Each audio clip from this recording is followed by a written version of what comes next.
Hello everyone and welcome to another Upgrade Your OET vocabulary quiz by boselearning.co.uk. Here we go with today's quiz.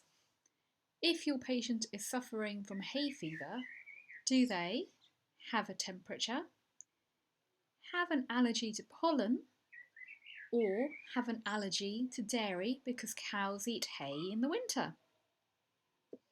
Well, the answer is that they have an allergy to pollen.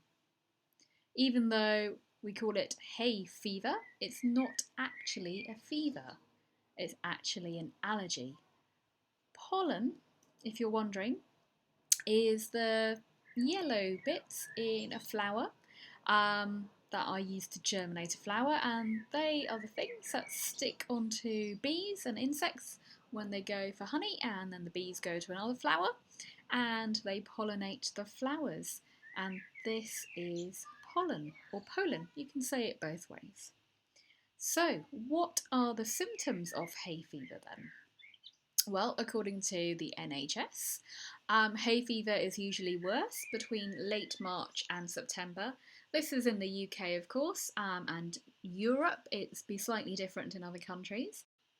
And symptoms usually get worse, especially when it's warm, humid, and windy. This is because the pollen count is at its highest. Hay fever will usually last for weeks or months, unlike a cold or a virus, which usually goes away after 1 or 2 weeks.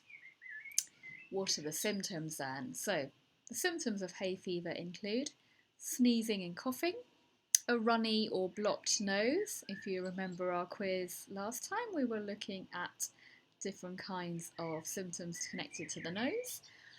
You might have itchy, red or watery eyes, an itchy throat, mouth, nose and ears, possibly a loss of smell, pain around your temples, that's in your head, and forehead, maybe a headache, an earache, and you may be feeling tired.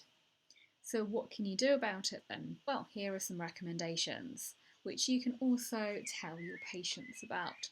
So you can advise them to put Vaseline around your nostrils to trap pollen, to wear wraparound sunglasses to stop pollen getting into the eyes, shower and change clothes after being outside as this will wash off the pollen, stay indoors wherever possible, keep windows and doors shut as much as possible, vacuum regularly and dust with a damp cloth, and you could possibly buy a pollen filter for the air vents in your cars and a vacuum cleaner with a special HEPA filter.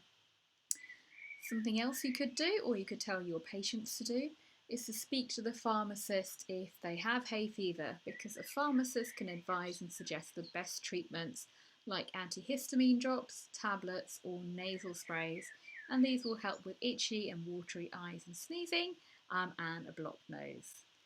Thank you very much for watching this quiz. Don't forget to subscribe and to check out our blog for special offers on our Udemy on-demand speaking course. Bye bye.